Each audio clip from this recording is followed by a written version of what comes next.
Hello, and welcome to this episode 4 of Hummingbird Back on Track. And this is it. This is the final mix that I'm going to upload to SoundCloud. I was a little bit actually nervous making this video because this is the first real line in the sand that I'm drawing where I'm saying I can't improve this song anymore at the moment. I'm going to need to learn more skills before I can make it better, and my ears are just getting numb to it. So I could put it down for 3 weeks and come back and try again, but you know what? I'm just doing it. The whole point of One Man and His Songs is to make me just do it, get it out there. So this is the best I can do. In addition to my ears are definitely becoming dull to it, and I'm taking breaks and coming back and listening with headphones, without headphones, and trying everything I can to keep my ears fresh. I'm listening to different reference tracks, we'll come to that later. But the fact is that I am starting to miss stuff. In addition, I have my ambition now exceeds my ability. I can't hear the things that I need to be able to hear in order to follow the advice of the material that I'm watching out there. So I think it's time to say enough's enough. It's going out as it is. So we're going to listen to it, and then we'll discuss what I've done this week to get it to this stage. And there's a lot to talk about. I think I'm going to split it into 2 sections because Ozone has entered the equation today, or the iZotope suite more accurately, and there's a lot to talk about there. So in part 1 we'll talk about all the non-iZotope stuff, and in part 2 we'll deal with what happened when the mastering tool came online. Anyway, let's listen to the song as it is, and then we'll come back and dissect it.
hardly know where to start.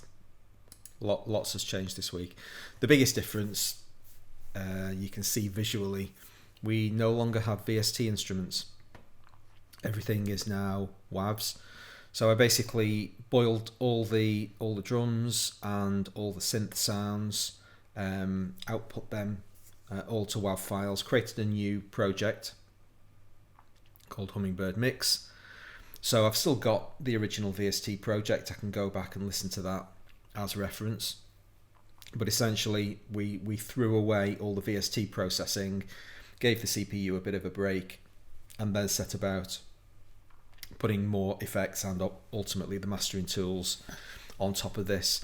So having output all the drum sounds, I was able to really get to work on the final drum mix, and you can see that what the VST instruments have output is not what actually ended up getting played. All these muted tracks have been taken away to create that sense of dynamicism.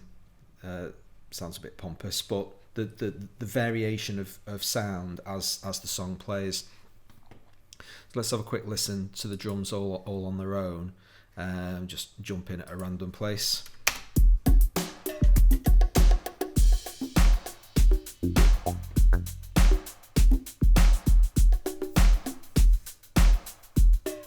So I really like the drum mix now. It's got a lovely groove to it.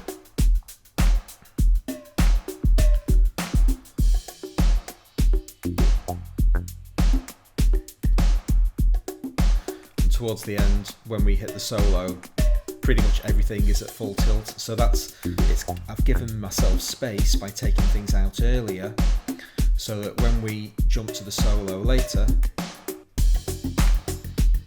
you get that extra sense of energy.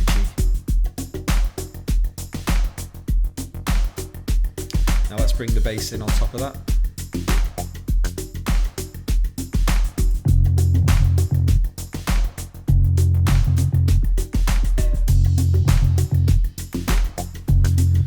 We'll let this run to the end of the song and we'll just listen to this.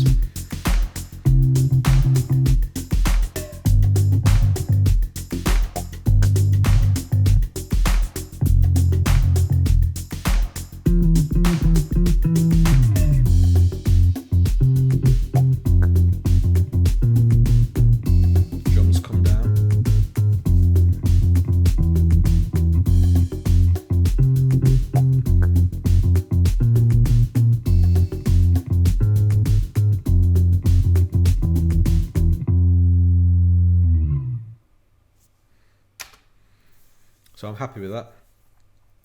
So probably the biggest single change that's happened to the drums is the addition of a drum reverb.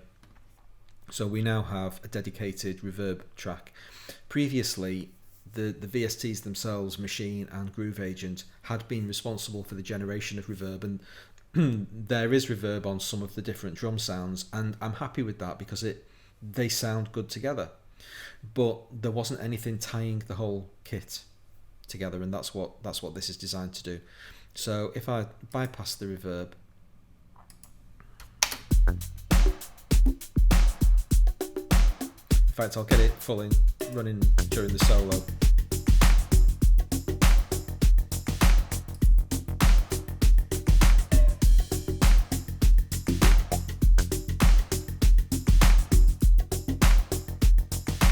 That little extra bit of space that's been brought in.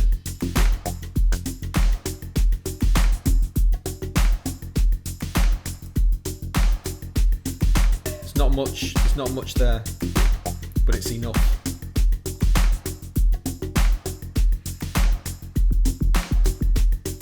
So I'm very happy with that. That was a huge success. The best way to demonstrate what the reverb is doing to it is to isolate individual sounds. So if I just play the kick on its own with no reverb,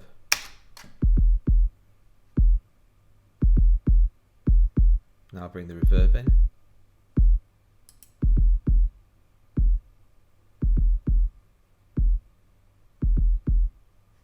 Let's bring some snare in.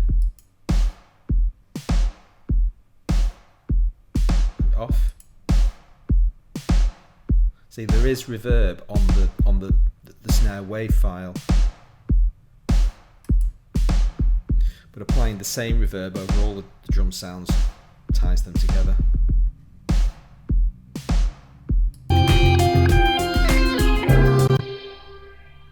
So that's reverb added to the drums. One extra little thing that I've added to the mix this week is my first experimentation with ducking. I'm trying to get the bass and drums sounding as good as possible together, and I know that one of the techniques that's used to do that is ducking. So let's have a look at that. If you don't know what ducking is, it's using the drums output to compress, i.e. make quieter, the bass whenever the drum is playing. So the easiest way to demonstrate it is to actually, you'll see it in action. Let me press play.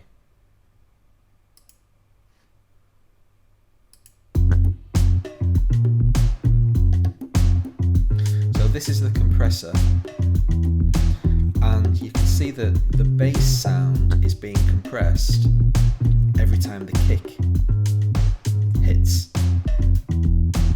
These red lines correspond with kick drum hits. And the way you do that is, this is the bass bus here. We enable activate sidechain, which basically means it's now listening for any other instrument that's routing information to a sidechain. And over on the kick drum track, shut this down for a moment, we send to that bass master bus. So essentially every time you activate a sidechain, it creates a new bus that other instruments can route to. So now the kick drum is sending its output to the sidechain of the bass guitar's compressor over here. And then when we turn the sidechain on with this external mode, so we've activated the sidechain, see this threshold, you can see the kick drum signal coming in. Now if I turn this threshold up, it stops compressing, because now the kick drum signal isn't strong enough to actually trigger the compressor. So this is how we decide how much ducking gets applied, how much those little drops in volume, the drops in volume applied via compression. If I cranked the gain up, it would actually get louder. That's not what I want. Okay. So that means whenever the kick is sounding, the bass just dips a little bit to let the kick come through, because the bass is the dominant of those two sounds. Let's see what effect it's actually having on the sound. It's very subtle. So this is with ducking on.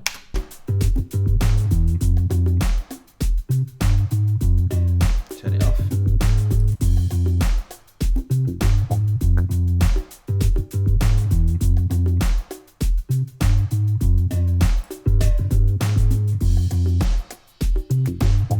It's really weird.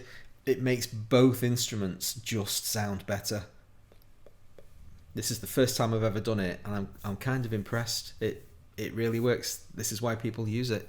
And that's it for all the non-iZotope stuff. So there are a lot of changes that have been made to the sound, but in part 2 we'll talk about the introduction of the iZotope suite, what that's brought to the process, and how we arrive at the final mastered version.